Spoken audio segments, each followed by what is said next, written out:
Samsung ini ya, bener-bener kirain menjelang akhir tahun bakalan nyantai dikit gitu. Tahu-tahu banyak banget produknya yang keluar, terutama Tab ya. Kemarin itu kan udah keluarin Galaxy Tab S9 series yang flagship seriesnya. Terus dihajar lagi sama Tab S9 EV series yang buat kelas mid-range ke atas. Nah, ternyata yang kelas 2-4 jutaan itu nggak dilupakan juga sama Samsung. Jadi di Tab S series juga ada penyegaran melalui Tab E9 dan Tab E9 Plus. Nah, yang saya pegang ini adalah Galaxy Tab E9 Plus varian 5G. Saya udah cobain Tab ini kurang lebih 1 minggu. Dan apakah Tab ini layak untuk dibeli?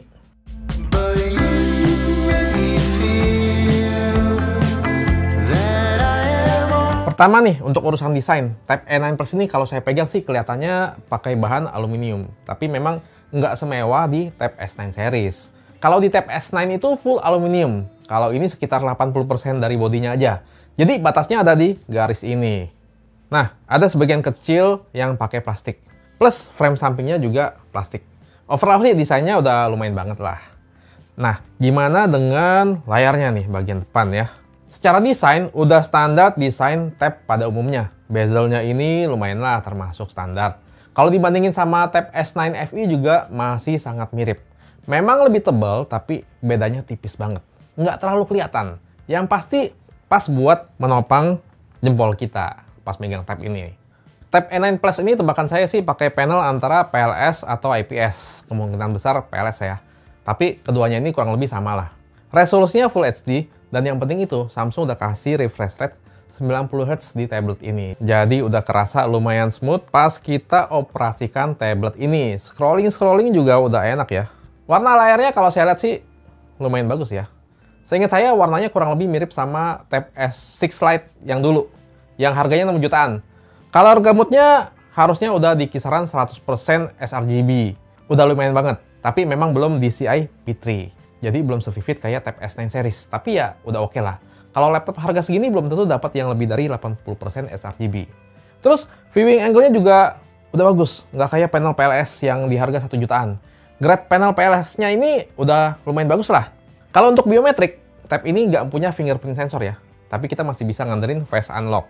Sebetulnya di bagian bawah tabnya itu ada ini, magnetic pogo pin. Jadi kemungkinan besar nanti bakalan ada aksesoris book cover keyboardnya juga. Yang ini sih nggak kompatibel sama yang Tab S9 punya ya, saya udah coba. Tapi semoga nanti harga keyboard case-nya bisa lebih murah dari yang Tab S9 punya. Nah untuk sementara sih, saya pakein case ini. Ini lumayan lah buat sambil nunggu keyboard case-nya. Kalau ini harganya 150.000, saya beli. Nanti linknya saya taruh di deskripsi di bawah deh. Speakernya itu stereo ya. Lubangnya 4. Terus ada fitur Dolby Atmos juga. Sebetulnya suaranya itu kenceng, tapi ya kualitasnya lumayan aja. Kalau saya bandingin sama Tab S9 FE, ya sedikit kalah crispy aja. Tapi udah bagus lah buat tablet seharga 3-4 jutaan. Nah, untuk chipset, Tab E9 Plus ini udah pakai Snapdragon 695. Menurut saya chipset ini udah mumpuni buat Tab di harga segini. Kalau lihat CPU-nya aja, ini tuh lebih bagus dari Snapdragon 750G yang dulu dipakai sama S7 FE. Dan ini pastinya udah lebih efisien juga. Buat pengoperasian standar sih masih lumayan banget. Buka, tutup, dan browsing aplikasi udah enak-enak aja. Nggak smooth banget kayak tablet-tablet yang kelasnya di atasnya. Tapi nggak kerasa ada stutter yang ngeganggu juga. Mungkin nih terbantu sama layarnya yang smooth tadi yang saya bilang. Overall saya malah lebih suka performa Tab ini dibanding Tab 6 jutaan Samsung yang dulu-dulu. Yang nggak saya sangka juga, buka banyak aplikasi juga lancar. Buka 3 aplikasi sekaligus aman. Terus di mode DeX, iya bener ada mode DeX. Buka 5 aplikasi sekaligus juga nggak ada kendala. Ini hal yang menurut saya penting buat sebuah Tab, apalagi di harga segini. Dimana saya nggak ngarepin bisa handle kerjaan berat. Tapi yang penting kerjaan yang lebih ringan kayak office, email, sosial media itu udah lancar. Mungkin ini karena RAM-nya yang juga besar ya. Saya sih nggak nyangka nih, Samsung kasih Tab ini, Tab seharga 4 jutaan ini, RAM-nya 8 GB. Ini yang varian 5G ya tapi. Bahkan sedikit lebih besar dari Tab S9 FE yang varian basic. Terus belum lagi dia juga punya fitur RAM Plus. Dan yang spesial itu ya tadi saya bilang, Tab ini dikasih mode Samsung DeX. Jadi interface dan experience-nya seakan-akan kayak pakai laptop biasa gitu. Mode ini enak banget buat dipakai kerja. Bisa multi Windows kayak kita pakai laptop. Terus untuk drag and drop file juga lebih praktis. Tapi memang dia nggak ada fitur wireless DeX atau DeX yang nyambung pakai kabel. Karena USB Type-C-nya yang masih 2.0. Tapi kalau mau mirroring ke PC atau Smart TV, ada beberapa cara. Kayak pakai link to Windows-nya atau pakai Smart View. Smart View ini juga bisa connect ke TV Samsung ya. Terus kita bisa juga split screen dan bisa mode PIP juga. Di tab ini ada beberapa fitur menarik lainnya. Kayak sekarang udah bisa screen record atau rekam layar. Terus untuk keamanan juga udah di backing sama Samsung Knox. Jadi masalah security dan privacy bakal lebih aman juga. Terus buat kalian yang punya anak kecil, di tab ini juga ada mode Samsung Kids. Jadi selain tampilan yang udah disesuaikan buat anak-anak, ada banyak aplikasi khusus juga buat anak kita. Tentu yang penting dari mode ini, kita tuh bisa mengontrol screen time dan tentu konten buat dinikmati sama anak-anak kita. Terus untuk urusan software update, saya belum dapat info pastinya. Saya sih yakin 2 kali update Android plus 4 tahun security itu udah pasti. Tapi HP 3 jutaan mereka aja udah dapat 4+5 ya. Semoga ini juga bisa ngikut 4+5. Nanti kalau udah ada info, pasti saya tulis di kolom komen. Storage tab ini juga besar. Up to 128 GB dan udah pakai UFS. Terus masih ada slot micro SD yang support hingga 1 TB. Nah, performa gamingnya gimana nih? Mungkin kalian udah pada tahu performa gaming Snapdragon 695. Ini udah bagus kok buat harga segini. Performa gamingnya itu bisa dibilang lebih stabil dibandingkan Snapdragon 720G. Udah aman lah di harganya. Ke bagian kamera nih.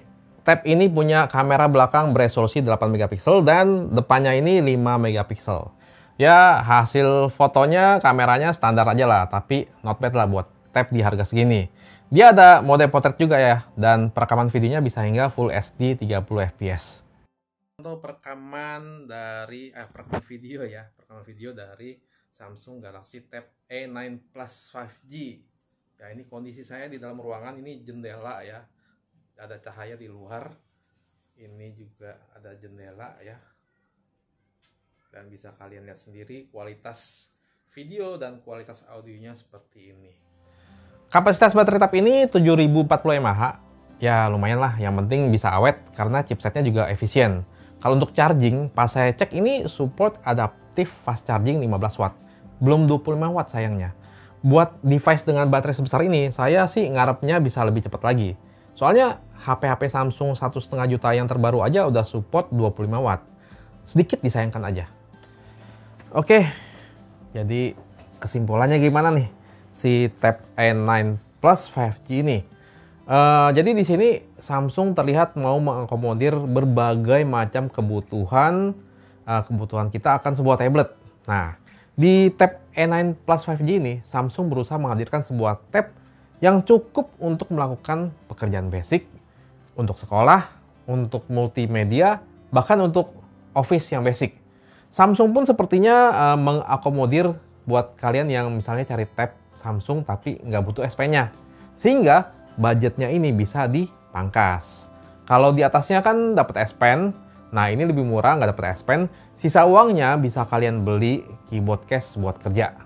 Performanya pun bisa dibilang udah baik di kelasnya ya. Bahkan ini sedikit lebih baik ya dibanding Tab S6 Lite yang kemarin. Udah gitu RAM dan storage-nya udah besar, udah 5G, ada external memory juga, dan ada Samsung DeX-nya. Ya udahlah, Galaxy Tab A9 Plus 5G ini saya bilang menarik banget buat ya harganya. Dan kalau memang budget dan kebutuhan kalian udah cocok sama tab ini, sikat aja.